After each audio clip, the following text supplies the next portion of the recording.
Greetings, unsettled souls.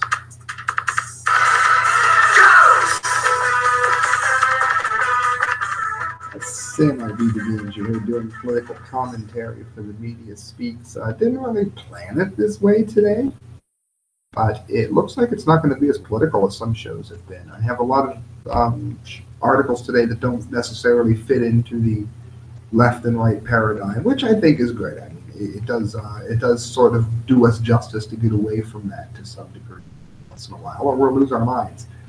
I do want to let you know what's going on with the Dunce Cap of the Month award. I'm probably doing a double dunce next month because I'm backed up on getting these sent out still. And I'm reminding everyone, of course, if you'd like to donate to the show, that you can do so at the correct views at hotmail.com. You can do so through PayPal, and I don't mind showing receipts. I always use all the money that I get towards a better show, and as you can see by how horrible this camera is, and kind. So I would appreciate it if you, yes, you're listening, for check this out, friends. I talk about this all the time, and I worry that people don't completely understand it. The Daily Mail. Stop sleeping with your cell phone. Anything closer than an arm's length could cause cancer and infertility, health officials warn. Now, I have a bad habit of typing with my cell phone close to me, which I probably should not do. Although I will say this, and I'll pass it on to you. I don't sleep that way. As a matter of fact, I have a water bed, and I put it on the floor far away. And I'm up, of course, raised from it. I don't keep it on the bedstand beside me. I don't make a habit of falling asleep with it in the bed with me. I don't carry it in the front pocket of my pants to try to give myself ball sack cancer. And I got news for you, ladies. You'd like to carry it in your bra, your cell phone in your bra, as if it was an extra pocket. You might as well just sign yourself up for cancer treatments if you're going to do that. It has been directly tied to breast cancer, and I don't mean in a few rare instances. I mean quite frequently. Maybe this will wake some people up here. The California Department of Health warned that people need to keep their cell phones several feet away from them to reduce radiation exposure and health risks. California released guidance for reducing exposure to cell phone radiation on Thursday, amid mounting evidence that cell phone use may be linked to cancer, attention, mental health, and reproductive health issues. Cell phones transmit information using low-frequency radio signals, which may expose us to unhealthy radiation, especially when streaming or downloading large files. Researchers have not been able to prove definitively that cell phone radiation is dangerous, but there have been enough studies linking the two to warrant caution, especially in children. Well, see, that's where you tune into the correct views, you hit subscribe, and you hit share for a reason, because they just gave you a load of crap there. There's actually ample proof in many, many studies that have linked cell phones to cancer. So don't let that be said to you. And it's also very easy to look these studies up online. Anybody smart enough to have found this show, I guarantee, can find it with 2 seconds of work. The statewide notice comes after several cities, including Berkeley and San Francisco, to quote Michael Savage, issued local warnings that their citizens should make some distance between their phones and their bodies. The RF energies cell phones use to transmit information are at the bottom of the radiation totem pole, but research suggests that our frequent close-range exposures to cell phones may be enough to endanger us. Keeping a phone directly on the body has never been a good idea, said Dr. Deborah Davis of the Environmental Health Trust. In fact, cell phone makers, including Apple, have long talked about this problem and put warnings in cell phones when you buy them. Said many people are not aware that it's a clear warning to keep the phone off of a person's body.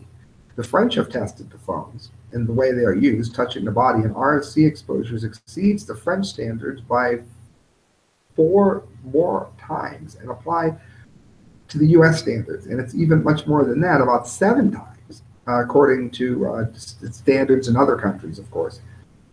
Other research has shown strong links between RF and male sperm counts and male sperm quality. Many people keep their phones in their pockets for hours a day, especially in the summer, with thinner exposures will be far greater. The advice is welcome to those who will listen to it. Now, I don't know if you know anyone. I know that my wife and many other people are never with the people that they're actually with. They're not. They're on their cell phone nonstop, and they're not actually with the people that they are physically located. And that has become repeatedly a very big problem here, because as we know,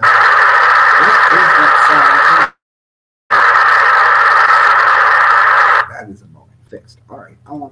Don't go to the next site I'm going to give you. You'll get that horrible sound if you do.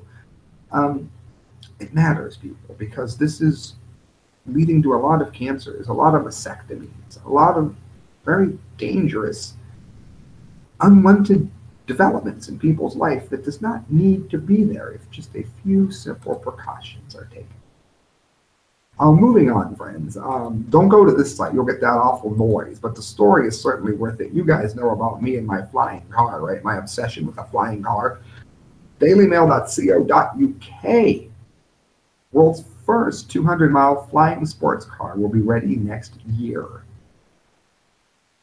Samson Motors has announced the Switchblade is ready for launch in spring of 2018. I'm so excited. It's like right around the corner. More than 240 people have already reserved a model from the Oregon-based company. The two-seater vehicle has extendable wings and a retractable tail that fold out. It will have a cruising altitude of 13,000 feet and will reach speeds of 200 miles an hour in the air and 100 miles an hour on the ground. The mind-boggling creation is 5.1 meters in ground mode, the same length as a standard Mercedes-Benz S-Class, and would expand to 6.2 meters in the air when the tail is extended. Describing the innovative concept, Samson CEO Sam Bullfighter, look at all the Sams in that. It's meant to come to me, isn't it? He told Rob Rupert, in my mind, it needed to be something more useful, something you could use every day, not just something you do on weekends to spend money. And I realized that the future of transportation is in the air. You have the Jetsons, The Fifth Element, Star Wars, Star Trek, almost every TV show or movie that deals with the future sees all of us up in the air. Look at this. It's beautiful. It's just beautiful. I was thinking that that's where we're headed, but how do we get there? What's an in-between step that we could do now? Then I came up with the Switchblade. The three-wheel motor, which comes with a parachute, will not have vertical takeoff, and the car would take off naturally if the wings were extended at around 80 miles an hour, Samson said. The full device license would be needed. A full driving license would be needed to operate the car on the roads, and a private pilot's license is required to fly it. Other flying efforts include Uber's flying car and PAL V Liberty and Airbus's flying car. Now, I don't know how many of you know this, but there are much cooler flying cars than this. There are some that are coming out that you will not need a pilot's license to have. It flies itself, it's got its parachute, it handles landing, and it handles takeoff. A lot of people have asked how that is going to work with gas stations. Well, we already have a lot of really small airports peppered all over the place. For instance, in Cleveland, everybody knows about Hopkins, but nobody knows about Sandusky Airport. There are a myriad of these. And I imagine they would be cropping up much more once the flying car phenomenon has taken off. So if anybody wants to know a great birthday gift, my birthday is the 25th. If anybody wants to know a remarkable birthday gift for Sam, the flying car. And if I have to get my pilot's license, then I will do that too. I'd rather have the other one, but I'm not picky. All right, guys, got two left. This is the dumbdee of the day. We have two of them. And quite dumbdees indeed. It's from the Sun. Gore blimey, Mexican bullfighter is gored in his balls and has to stem gushing blood with his hands. Now, I'm not against bullfighting. I'm not against, PETA. It's a tradition. I don't really get the point myself. I personally ain't going to kill something just to watch it fall over, but I do get the sport of it. And I do understand that sometimes the bull wins. And I don't think they should be put to death when that happens. I think they should be retired and allowed to live out their life, particularly when you score what this bull did. It's a horrific moment. The bullfighter was gored in the cojones during a fiesta tournament in Mexico. Louis David Adam is seen writhing in pain after the bull's horn scored a direct hit and left him with blood pouring out of the wound. He can be seen attempting to stem the flow of blood from his wound with his own hand after shocked colleagues carrying him off to the bull ring's infirmary. He was then rushed to the hospital, and the excruciating attack is the Plaza Santa Maria da Quintaro in Quintaro took place during the first bout of the festival. The very first guy that steps out got his kahunas whipped. Go figure.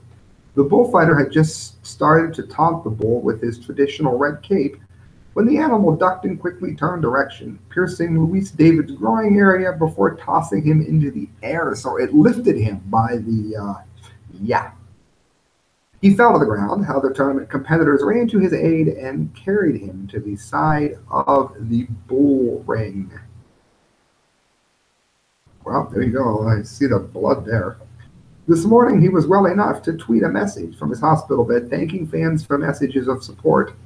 He is recovering and is in stable condition. Now, I imagine if he is married, his wife is probably recovering, and her mental state is probably not in very stable condition as of this time. And friends, that brings us to the dumbdee, the main dumbdee, the big dumbdee of the day, which I'm sure you've been waiting for. There's your dumbdee music.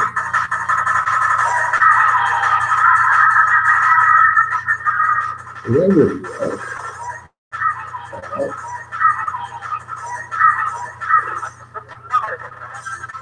Who's this? What? Hold on one second. Don't go anywhere. And that, friends, brings us to the dumbdee of the day. Police search for wedding ring and lost Halloween candy. I wasn't going to go ahead and get to this, but I am. A Vermont trick-or-treater may have picked up more candy on Halloween this year, but police have said that he who lives in South Burlington called them after he says he accidentally dropped his yellow, gold, and diamond eternity wedding ring into a trick-or-treat bag. She said others have been reported that someone posted on social media about having found it. She lives in the Butler Farm neighborhood. I was told that I did not get to that, so I wanted to make sure that I did. Friends, thank you for listening to The Correct Views, and please donate to the show if you can. Thank you very much.